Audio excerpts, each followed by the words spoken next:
This is Tiffany Cole for week 8, the final week of Introduction to Public Speaking.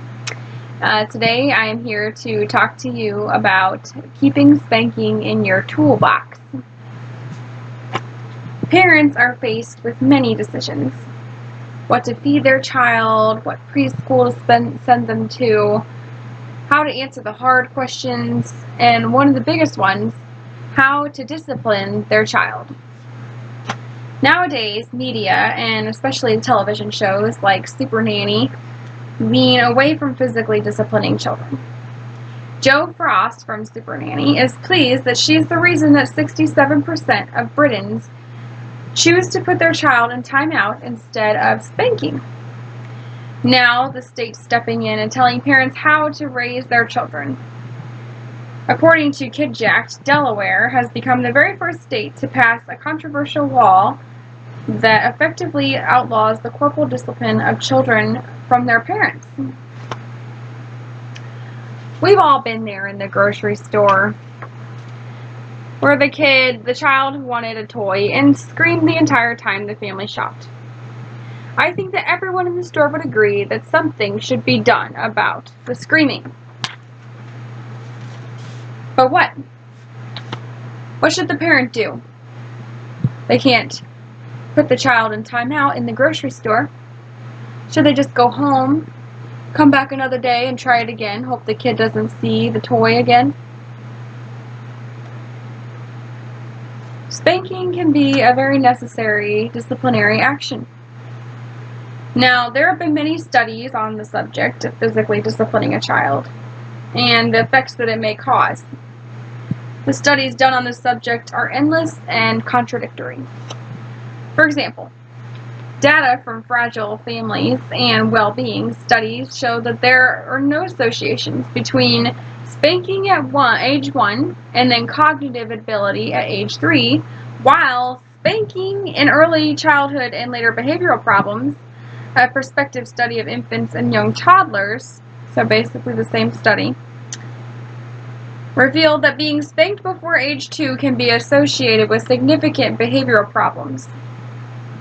Some studies find less problems in a child that was spanked, while others find more problems in a child that was spanked.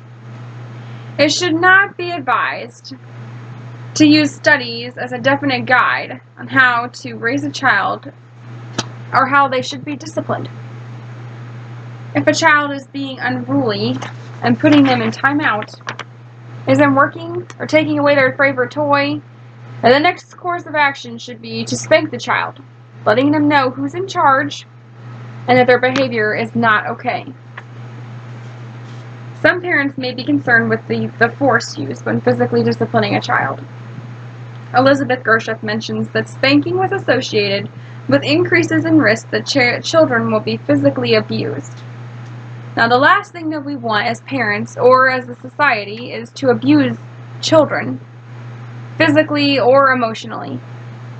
This is a serious difference between spanking and abusing a child. In most cases, a child only need to be spanked hard enough to know that they're in trouble. When a child is spanked, a good way to make sure that they know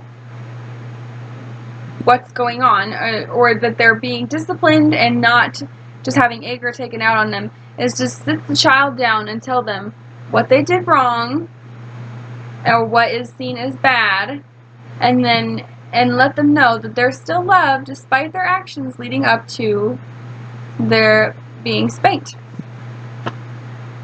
If the child understands what they did wrong and what is seen as bad, they'll learn from the punishment and have the ability to choose their own fate in the future. So, they'll know when you tell them that they're going to be spanked, they can decide whether they're going to stop this and not be spanked, or if they're going to continue and be spanked. Obviously, spanking is a last resort to the problem, and if the child is told to sit in timeout and continues to disobey, they've chosen the harsher punishment. As far as analysis goes, it's hard to determine whether a study on such a matter is entirely accurate. Did the study follow children who hadn't been spanked to see whether children from the same area or background who had been spanked had the same results despite that. It's difficult to have an entirely accurate study on this information. The study would require following the child into adulthood, and it would have to have comparable backgrounds for the spanked child and the non-spanked child for it to really be accurate. I mean, you can't follow a kid that was, from a rich area who wasn't spanked and he had a great future and say that he wasn't spanked and that's why he didn't have a great future. If you're following somebody from like a poor background with maybe low education and it didn't end up, maybe they ended up in jail or didn't, get a great job, then that's not what caused it. I mean, there's several factors that go into it. So you'd have to have a child from the same background who was spanked as a child from the same background that is spanked and then you'd have to follow them through their whole life. So, you can't really have an accurate analysis on this type of a thing. So, no parent wants to or likes to spank their child. But if there are no consequences to the child's actions, the child will not learn and will not take the parent seriously, causing not only issues with the child's behavior, but with the parent's mental well-being. According to Ben Shahn, the Center of Disease Control and Prevention reports being depressed. 10 Americans report being depressed, and anxiety affects more than 40 million Americans. But parents are arguably the most vulnerable to these issues. How many of these cases are caused by an unruly child? A child that the parents do not feel that they can punish properly without judgment from society. Parents deal with the screaming and the tantrums until it sets the parent into a hopeless depression.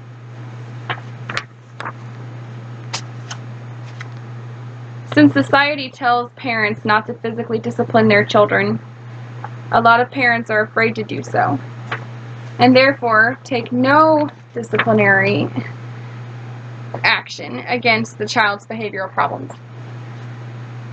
Throughout the world, several national organizations, including the American Humane Association, American Ortho-Psychiatric Association, Association for Childhood Education International, and California Medical Association, have called on parents to abandon spanking as a child-rearing practice and for professionals to recommend disciplinary alternatives to spanking. Parents need to have control over how to raise their child. The professionals are not the ones raising the child day in and day out.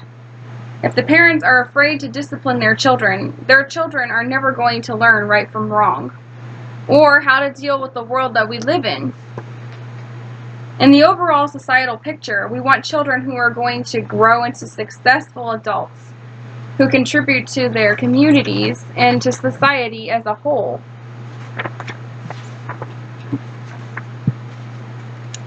As stated by Link Byfield of News Magazine, the firmer and the clearer the definitions, and the simpler the consequences, the easier it is to think.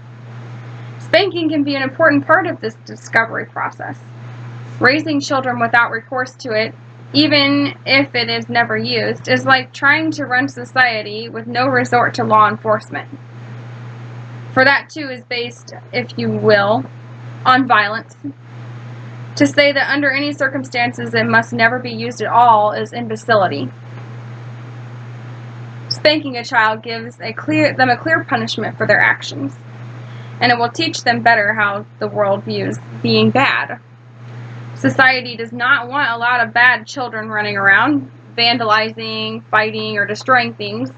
If you're determined to listen to the studies, consider this. Studies suggest that when used appropriately, spanking makes small children less likely to fight and more likely to obey their parents, according to Lynn Rosalind and Anne Mulrine of the U.S. News and World. There's no clear reason that if a parent chooses to spank their child, they should not be stopped, or they should be shunned by society. Spanking sounds mean, but could be the best thing you've ever done for your child at a young age, or for yourself as a parent. There are still boundaries parents shouldn't cross when spanking a child, obviously. You don't want to, there's no spanking a baby.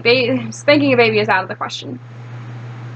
But spanking is a good thing for a child when used sparingly with other disciplinary actions. The point is that spanking should be something that is left in the disciplinary toolbox, both for the betterment of your child and for yourselves as a parent. Thank you.